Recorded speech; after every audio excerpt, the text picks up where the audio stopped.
The medical bay of the Twilight Seeker hummed with the sterile efficiency of galactic standard equipment.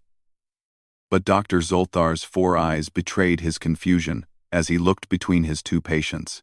On one biobed lay Elara Venn, the human xenobiologist, her face pale and sweating.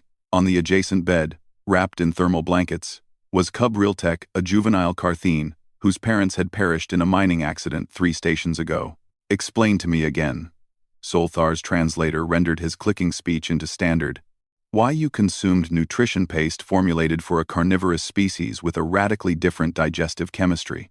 Elara managed a weak smile despite the waves of nausea. "He wouldn't eat." 4 days.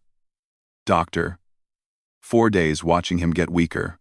The cub, no larger than a Terran wolf pup, but covered in iridescent scales instead of fur, made a soft, chirping sound, his large, amber eyes fixed on Elara, with what Zolthar had learned to recognize as Carthene affection. "The paste was certified safe by 3 different inspectors," the doctor protested, reviewing his data pad. "There was no contamination, no expiration issues. The cub was simply refusing, traumatized," Elara corrected, wincing as another cramp hit her abdomen. "His parents died in front of him. He watched them get crushed when the support beam failed, then strangers took him away, put him in a sterile room, and kept pushing food at him that smelled wrong." Zolthar's antennae drooped in the Zenthari expression of confusion. "But chemical analysis showed the paste was appropriate for his species. The smell should have been attractive to a Carthene." "Should have," Elara agreed. "But he's a baby who just lost everything. Logic doesn't work on grief, Doctor." The medical bay doors slid open, and Commander Thex entered, her crystalline form refracting the cold lighting into prismatic patterns. "Report?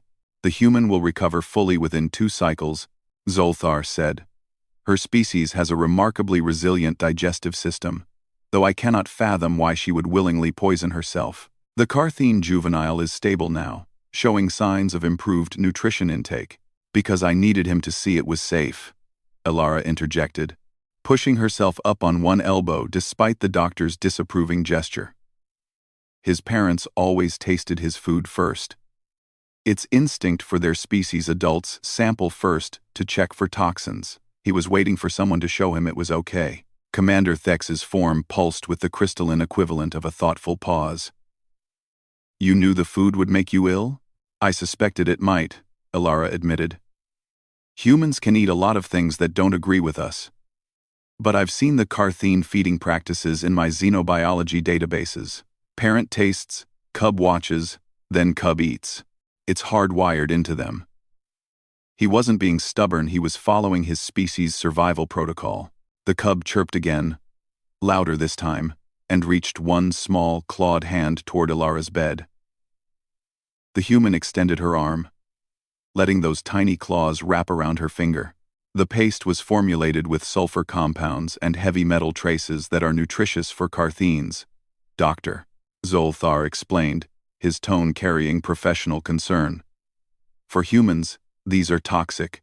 You're experiencing acute heavy metal poisoning and severe gastrointestinal distress." "Worth it," Elara murmured, watching as the cub's breathing steadied into the rhythm of healthy sleep. Commander Thex moved closer, her crystalline face unreadable but her tone careful. "You risked permanent organ damage. The Galactic Council has strict protocols about interspecies dietary. The Council doesn't have protocols for orphan children dying of starvation while surrounded by food." Elara cut in, her voice sharp despite her weakness. "I read your reports, Commander. You've had him for 6 days. 4 of those days he refused all nourishment. Another day, and his organs would have started failing." Silence filled the medical bay except for the soft beeping of monitors. "Humans," Zolthar finally said, his translator somehow conveying exasperation and admiration simultaneously. "Your species has been in the galactic community for only 40 cycles, and already you have developed a reputation." "For being reckless?" Elara asked. "For being impossibly stubborn about preserving life," the doctor corrected. He manipulated his datapad, bringing up genetic scans. "Your species evolved as persistence hunters, yes? Chasing prey until it collapsed from exhaustion, You apply this same tenacity to everything. We prefer to call it determination, Alara said. Commander Thex's form shifted through several colors before settling on a pale blue curiosity in crystalline body language. After you consumed the paste and became violently ill, the cub began eating. He has consumed 4 full portions in the last cycle. Because I showed him it was safe, Alara explained. Yes. It made me sick. But I'm still here. Still alive. That was enough for him to understand that the food wouldn't kill him. His parents would have been immune to those toxins. I just had to prove I would sacrifice for him the same way they would have. The cub stirred, making sleepy chirping sounds. His vital signs on the monitor showed marked improvement, metabolism normalizing, hydration levels rising, muscle tone returning. The humans have a saying, Dr. Zolthar said, looking at his commander. About their young. It takes a village to raise a child.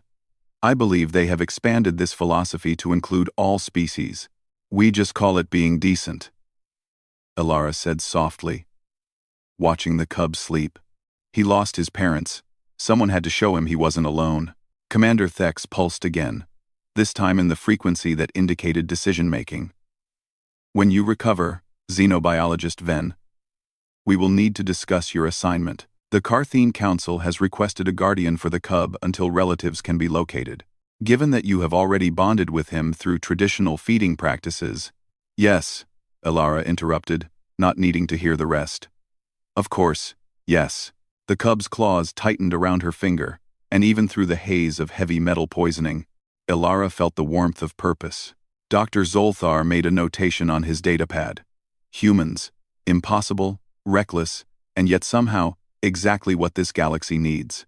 As the medical bay settled into quiet monitoring mode, Alara drifted toward sleep, with a smile on her face. Her stomach felt like it was digesting acid. Her head pounded with toxic overload, and every muscle ached with the strain her body had endured. But Cub Riltech was eating again, and for a human, that made everything worth it.